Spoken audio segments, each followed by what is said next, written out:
You did what? And it's my fault? Recently made a comment about this and I wanted to flesh it out into a story format and keep the back and forth convos to a minimum this time around. Any names are fake or redacted. Cast, me, at $, third-party customer tech. Tom, underling that I outranked by 6 months. Prologue and backstory: I worked for a cloud filing cabinet and almost everyone who knew anything had quit the customer team, leaving me with less than 1 year experience and a lead role without lead pay. The company is very sink or swim with years of documentation and programs that are documented down to 1,000 separate errors that can take anywhere from 8 hours to 1 month to resolve and install. Tom has been working on an install for 3 weeks and nearly had it done after 2 weeks of effort. Just to find out that the particular install he was following along was for a defunct customer with the same name, which forced him to restart. All the while he has to have a TeamViewer session through a Zoom call due to security requirements by the customer's third-party IT. He worked for another week and only needed to fix some janky ODBCs and the job was done. When the unthinkable happened. Day 1. I'm in the middle of trying to figure out a janked configuration that is causing CEO billing documents to go through the lower peon workflows for approval when Tom comes up to my desk, huffing and puffing with anger and literal tears rolling down his cheeks. I list off 6 or 8 reasons/people that could have caused such a reaction. I'm pretty much the only person that deals with those problems due to my cynical nature that mostly made me numb to the pain. It's gone. No. No. What do you mean it's gone, Tom? They deleted, program? No. They and $hash. Nuke the computer, man. I get the rundown on what $, has done, has been very rude for the past 3 weeks. Undoing some of Tom's work. Making Tom connect through 2 remote connections, slowing everything to a crawl. Refusing to relinquish control of the computer to Tom. Actively CRP talking Tom as he fixes a horribly complex billing program for a large company that can't pay its people. Upon getting everything set up and connected, Tom found that he no longer had any of his install files available, none of his saved configurations are available and the legacy coding is gone. He starts to freak out when $, just drops that the computer he'd been working on got scrapped as part of routine upgrades. Fun fact: this particular version of billing system only works on Windows 7. Bonus: that was the last Windows 7 machine in the company. But I, nor Tom, know either of these facts yet.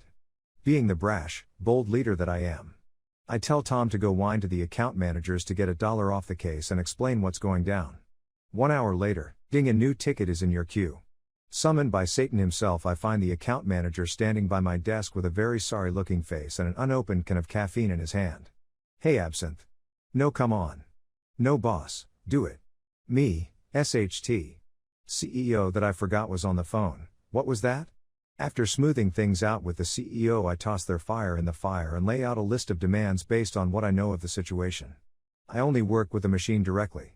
No middleman that I dictate orders to. My timeline doesn't get questioned due to the other plates I'm spinning. Third-party IT must make an effort to restore the machine. Account manager buys my lunch and dinner since I'm going to be here late into the night. Due to playing hardball and the customer not being able to pay their employees, my demands are mostly met. I'm told there's no way to get the machine back, it has been shredded, but I do get full access to the machine through third party's custom version of TeamViewer. It is admittedly very nice. Tom immediately throws a fit considering how much time was wasted beforehand due to the other ways he had to work on the machine. One of the perks of being the sickly heir of the dead king. I get to work and work. And work. And work. Too much caffeine is consumed, unhealthy food clogs my system, but by about 2 a.m. I have the shell installed and the internal shell set up to fill with code the next day. Turns out the third-party TeamViewer only works on a 24-hour basis and I have to request new access every time. Which usually takes about 6 hours before I hear back. At one point I double asked and was told to hold my horses by $. Day 2.5, eventually I get access again and time to work on the system, transplanting ancient Frankenstein code into the right places and pointing them in the proper spots. Everything is working in the test environment. I just need to activate the license. Check the ticket for license information and input it. License in use. Please decommission license from previous machine to use. Call up, program, support. I get them to cancel the license remotely and I try to activate the license again. Error 1098753A. B. That's not good. A day is wasted on research and support calls, during which I find out that my company had stopped paying, program, support and that I was on my own. Yay for cost savings. Day 3-ish. I keep going, beating my head against this brick wall and eventually find out that the license information was for a different company and was filed in the wrong place. Meaning that two companies now have brick systems. Different problem for a different tech. In doing this, I'm being a terrible person and calling program support as if I'm working on one of the other customers that still has actively paid for program support. Eventually I find out that error 1098753A. B is a version incompatibility between license, program, and OS. I beg and plead with program support to help me find a way get this system working, and there being total brothers turns out there's an automated upgrade in version X. A. C which we are licensed to use and company has version X. A which can upgrade without breaking. Everything looks up until I get a call from higher up in the program billing department that had been tracking my calls and license requests. They kiboshed my dreams and said that the back pay for support had to be paid to get this upgrade. $20,000. I work with our accountant to purchase a new license for program so that we don't have to deal with the back pay of unpaid support. And the request gets denied due to, bill dodging.